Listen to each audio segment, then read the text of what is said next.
Hello friends, welcome back to my channel Angeline Creations. சென்னையில் இப்போ சூப்பரான கிளைமேட் இருக்குது. லாஸ்ட் ரெசிபி கோழிக்கால் வெஜ் ஃப்ரை தான் நம்ம பார்த்தோம். கிளைமேட்டுக்கு ஏற்ற ஒரு ரெசிபியாக இருந்துச்சு. இன்றைக்கும் அதே மாதிரி கிளைமேட்டுக்கு ஏற்ற ஒரு சூப்பரான ரெசிபி தான் நம்ம பார்க்க போகிறோம். அதுதான் ஆட்டுக்கால் குழம்பு. பொதுவாகவே இந்த மழை பெய்கிற சமயத்தில் பார்த்திங்கன்னா நம்ம வீட்டில் நல்ல காரசாரமாக மிளகு இடித்து ஏதாவது ஒரு ரெசிபி செய்வாங்க. ரசம் ஆகட்டும், இந்த மாதிரி ஒரு ஆட்டுக்கால் குழம்பாகட்டும். அதை சாப்பிடும் போது நம்ம உடம்புக்கு ரொம்ப ரொம்ப சூப்பராக இருக்கும். ஸோ அதனால தான் நான் இன்றைக்கி இந்த ஆட்டுக்கால் குழம்பு எப்படி செய்கிறதுங்கிறத வீடியோவில் உங்களுக்கு காட்டுறேன். இந்த காலை நம்ம வாங்குறதுலேருந்து அதை எப்படி க்ளீன் பண்ணி அதை எப்படி பண்ணுறது வரைக்கும் எல்லாமே வீடியோவில் காட்ட போகிறேன். ஸோ வீடியோவை ஸ்கிப் பண்ணாமல் பாருங்கள். வீடியோவை பார்க்குறதுக்கு முன்னாடி என்னோட சேனலை இப்போ தான் நீங்கள் ஃபஸ்ட் டைமாக பார்க்குறதா இருந்தால் இந்த வீடியோக்கு கீழே இருக்க ரெட் கலர் சப்ஸ்கிரைப் பட்டனை ப்ரெஸ் பண்ணிக்கோங்க. பக்கத்துலேயே இருக்க இந்த பெல் ஐக்கானையும் கிளிக் பண்ணிக்கோங்க. அப்போ தான் என்னோடய வீடியோஸோட நோட்டிஃபிகேஷன்ஸ் எல்லாமே உங்களுக்கு வரும்.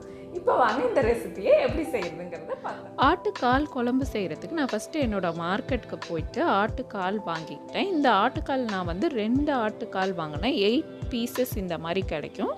இது நான் கடையிலே வெட்டி வாங்கிக்குவேன். ஏன்னு பார்த்தீங்கன்னா இந்த ஆட்டுக்காலோட இந்த நுனியில் அந்த 2 இதுக்கும் நடுவில் அந்த விரலோட அந்த நடுவில் ஒரு பீஸ் இருக்கும். அது முடியும் சதையும் கலந்துருக்கும். அது கசப்பாக இருக்கும். ஸோ அதை அவங்களே ரிமூவ் பண்ணி கட் பண்ணி கொடுத்துருவாங்க.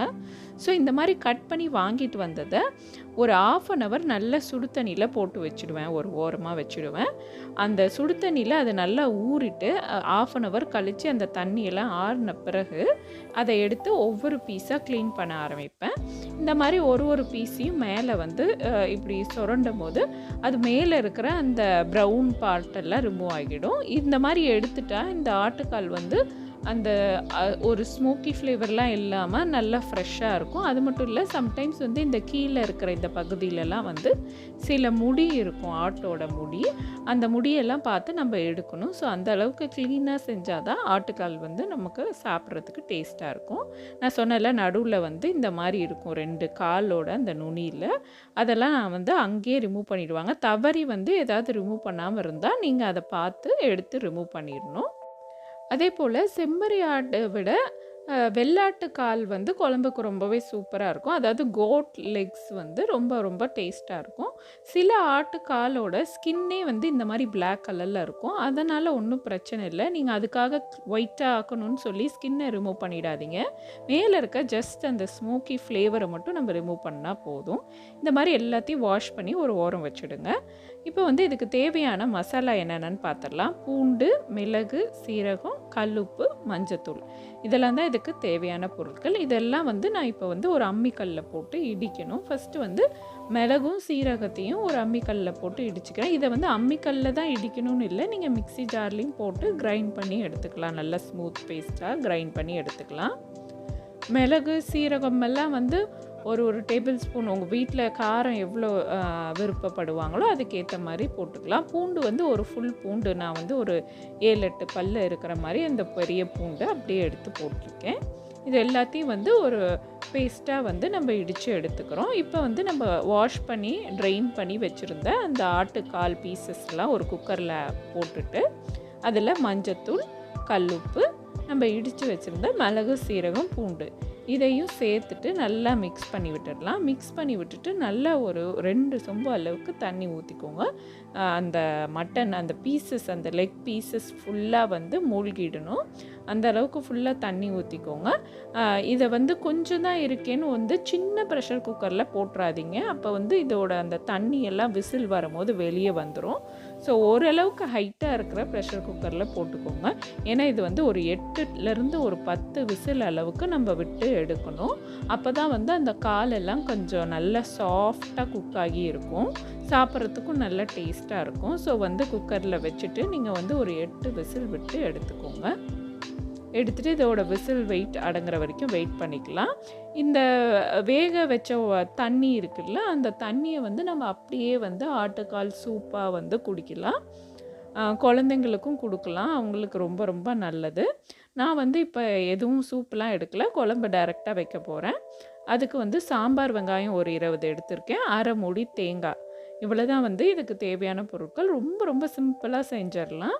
ஃபஸ்ட்டு ஒரு கடாயில் கொஞ்சமாக எண்ணெய் ஊற்றிக்கிறேன். ஏன்னா ஆட்டுக்கால்லையே அந்த கொழுப்பு இருக்கும், அதனால் அதுலேயே கொஞ்சம் எண்ணெய் இருக்கும். ஸோ எண்ணெய் ஊற்றி எண்ணெய் காஞ்சதும் சோம்பு 1 டீஸ்பூன் போட்டுக்கலாம். 1 டீஸ்பூன் சோம்பு போட்டு அது வடித்ததும் வந்து 2 கொத்து கருவேப்பிலை, அப்புறம் நம்ம வெட்டி வச்சுருந்தா அந்த சாம்பார் வெங்காயத்தை சேர்த்துக்கலாம். சின்ன வெங்காயம் சேர்த்து இந்த குழம்பு செய்கிறது நல்ல ஒரு இனிப்பு டேஸ்ட் கொடுக்கும். அப்புறம் தேவையான அளவு கொஞ்சம் உப்பு சேர்த்துக்கலாம்.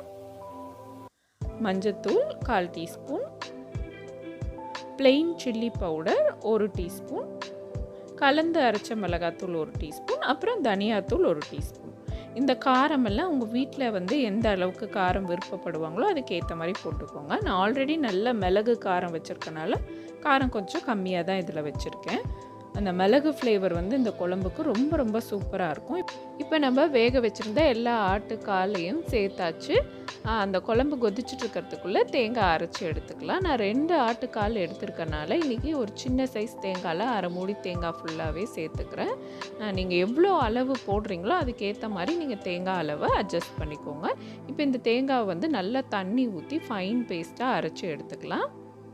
அரைச்சி எடுத்த பேஸ்ட்டை வந்து நம்ம கொதிச்சுட்ருக்க அந்த ஆட்டுக்காலில் வந்து ஊற்றிட்டு நல்லா வந்து ஒரு 5 மினிட்ஸ் மாதிரி வந்து அந்த குழம்ப கொதிக்க விட்டுட்டிங்கன்னா அவ்வளோதான் வந்து குழம்பு வந்து ரெடி ஆகிடும். இந்த ஆட்டுக்கால் வந்து இன்றைக்கி வீடியோ எடுக்கிறதுக்குள்ளார எனக்கு போதும் ஆயிடுச்சு. ஏன்னு பார்த்தீங்கன்னா வீடியோ எடுக்க ஸ்டார்ட் பண்ணி மிளகு சீரகத்தை எல்லாம் ஃபஸ்ட்டு மிக்ஸி ஜாரில் அரைக்கிறதுக்காக போடும் போதே கரண்ட்டு போயிடுச்சு. அதுக்கப்புறமேட்டு வந்து கிளைமேட்டும் வந்து பயங்கரமாக க்ளவுடி ஆகிட்டு நல்ல மழை வந்து வர ஆரம்பிச்சிருச்சு. ஒரு 2 மணி நேரம் நான்ஸ்டாப்பாக மழை இருந்துச்சு. கரண்ட்டும் லேட்டாக தான் வந்துச்சு. ஸோ வீடியோ எடுக்கிறதும் லேட் ஆகிடுச்சு. எனக்கு வீடியோ எடுக்கிற மூடே போடுச்சு ஆக்சுவலாக சொல்லணுன்னா. அப்புறம் என்னோடய சின்ன பொண்ணு தான் வந்து நான் கையிலேயே வந்து இன்றைக்கி உங்களுக்கு வீடியோ ஷூட் பண்ணி தரேன்னு சொல்லி அவள் தான் வந்து இன்றைக்கி வீடியோ எடுத்தா. ஸோ கொஞ்சம் ஜம்ப்ஸ் எல்லாம் இருக்குது வீடியோவில். ஸோ ப்ளீஸ் பேர் மீ. இன்றைக்கி வந்து நான் இட்லி ஆட்டுக்கால் குழம்பு தான் வந்து வச்சுருக்கோம். ஸோ சுட சுட வீட்டில் ஆட்டின மாவில் சாஃப்டான ஒரு இட்லியோட இந்த ஆட்டுக்கால் குழம்பு சாப்பிடவே அவ்வளோ சூப்பராக இருக்கும். ஸோ நிச்சயமாக இந்த ரெசிபியை இந்த ரெய்னி சீசனில் ட்ரை பண்ணி பாருங்கள். என்னோடய குழம்பும் வந்து சூப்பராக கொதிச்சிருச்சு. நல்லா கொத்தமல்லி போட்டு அதை இறக்கிட்டு சுட சுட இட்லியோடு சாப்பிடலாம். ஸோ ரொம்பவே சத்தான இந்த குழம்பை நிச்சயமாக நீங்கள் ட்ரை பண்ணிவிட்டு எப்படி வந்ததுன்னு கமெண்ட் செக்ஷனில் சொல்லுங்கள். இந்த வீடியோ உங்களுக்கு பிடிச்சிருந்தா லைக், கமெண்ட், ஷேர் மற்றும் ஏஞ்சலின் கிரியேஷன்ஸ் சேனலுக்கு சப்ஸ்கிரைப் பண்ணுங்கள். தேங்க்ஸ் ஃபார் வாட்சிங்.